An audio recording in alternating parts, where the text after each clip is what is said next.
একটি অসমাপ্ত প্রেমের সাক্ষী টেকনাফের মাতিনের কূপ। রাখাইন জমিদার কন্যা মাতিন পুলিশ কর্মকর্তা ধীরাজ ভট্টাচার্যকে ভালোবাসার উপহার স্বরূপ হিসেবে পেয়েছিলেন মৃত্যু।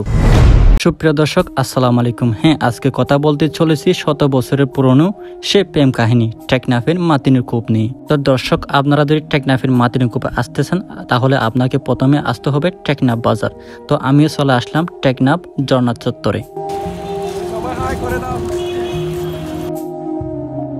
ঝর্ণা চত্বর থেকে টমটম বা চিনজি নিয়ে একটু দক্ষিণে গেলে আপনারা দেখতে পারবেন টেকনাফের শাপলা চত্বর।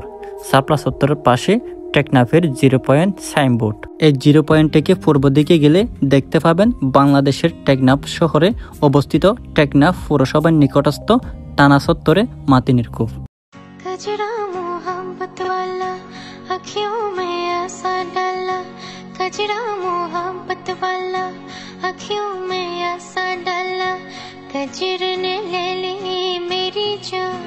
ফাইনালি চলে আসলাম টেকনাফ মাতিনের কূপ। প্রকৃত ঘটনা জানতে পেরে যেতে হবে 20 শতাব্দীর প্রথম দিকে কলকাতার সুদর্শন পুলিশ কর্মকর্তা ধীরাজ ভট্টাচার্য বদলি হয়ে আসেন দুর্গম জনপদ টেকনাফ থানার। তার থাকার ব্যবস্থা করা হয় থানার আধা পাকা গড়ের একটি কক্ষে। প্রায় জনশূন্য টেকনাফে তেমন কোনো কাজই ছিল না এই পুলিশ কর্মকর্তার। তাই দিনের বেলা এলাকায় যেখানে সেখানে ঘুরে সময় কাটালেও সন্ধ্যা হলে একাকিত্ব আনমনা হতেন ধীরাজ।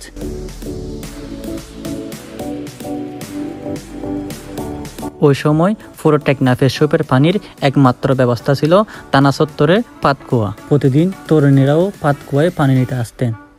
ধীরাজ থানায় বারান্দায় চেয়ারে বসে দেখতেন সেই দৃশ্য। একদিন ধীরাজের নজর পড়ে সম্পূর্ণ নতুন সাজে সজ্জিত এক তরুণীকে। সুন্দরী এই তরুণীর নাক চোখ পুরো বাঙালি মেয়েদের মতো। খবর নিয়ে জানলেন মেয়েটি টেকনাফের জমিদার ওয়ান্তিনের একমাত্র মেয়ে। তার নাম মাতিন। 1935 সাল। ধীরাজ ভট্টাচার্যের ব্যক্তিগত জীবনী নিয়ে লেখা যখন পড়েছিলাম গ্রন্থে তার ভালোবাসার স্মৃতি প্রকাশ পায়। এ নিয়ে সংবাদ প্রকাশের পর 1948 সালের 10 এপ্রিল টানা চত্বরে সে পাতকুয়াটি মাতিনের কূপ নামে পরিচিত। এরপর থেকে ভালোবাসার নিদর্শন হিসেবে এটি হয়ে ওঠে পর্যটকের জন্য একটি দর্শনীয় স্থান। মাতিনও বুঝতে পেরেছিলেন সুদর্শন এক পুলিশ কর্মকর্তা তার অপেক্ষায় থাকতেন প্রতিদিন। এভাবে প্রেমের সম্পর্কে জড়িয়ে পড়েন দুজনে। মাতিনি আশায় মাতিনের প্রেম। ইউটিউবে একটি ফিল্মও আছে, আপনারা চাইলে ইউটিউবে দেখতে পারেন। কিছুদিন পর দুজনের প্রেমের কথা চারিদিকে ছড়িয়ে পড়ে। এরপর দুজন সিদ্ধান্ত নেয় বিয়ে করার। প্রথমে বাধা থাকলেও মেয়ের আগ্রহে রাজি হয় মাতিনের বাবা ওয়ান্তিনো।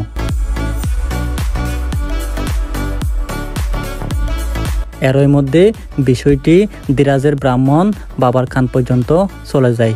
তিনি জরুরি টেলিগ্রামে অসুস্থতার কথা বলে ধীরাজকে দ্রুত কলকাতায় ফিরে যেতে বলেন। টেকনাফের মাতিনের কূপ এর দর্শনীয় স্থান দেখার জন্য প্রতিদিন সন্ধ্যায় অনেক মানুষই দেখার জন্য চলে আসে। সিদ্ধান্তের কথা মাতিনকে জানান ধীরাজ, তবে মাতিন রাজি হয় না। তাই অনেকটা বাধ্য হয়ে ধীরাজ এক সন্ধ্যায় টেকনাফ ছেড়ে এক প্রকার পালিয়ে যায়। ধীরাজের এভাবে চলে যাওয়াকে সহজে মেনে নিতে পারেননি প্রেমিকা মাতিন। মনের মানুষ ধীরাজকে হারিয়ে মাতিন খাওয়া দাওয়া ছেড়ে কঙ্কাল হয়ে পড়েন এবং মৃত্যুবরণ করেন। পুলিশ কর্মকর্তা ধীরাজ ভট্টাচার্য ও রাখাইন তরুণী মাতিনের ঐতিহাসিক প্রেমের সাক্ষী টেকনাফের মাতিনের কূপ দেখে এখনো অগণিত প্রেমিক প্রেমিকা তাদের কথা স্মরণ করে।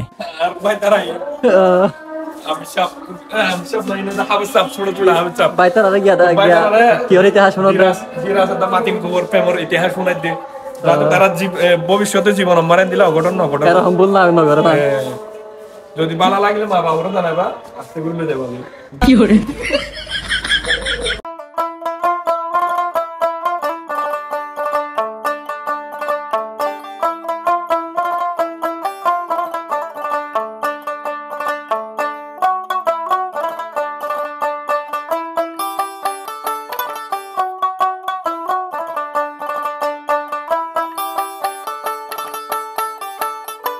সুপ্রিয় দর্শক, আজকের ব্লগে কোনো ভুল ত্রুটি থাকলে সবাই ক্ষমার দৃষ্টিতে দেখবেন। সবাই ভালো থাকবেন, সুস্থ থাকবেন। আল্লাহ হাফেজ।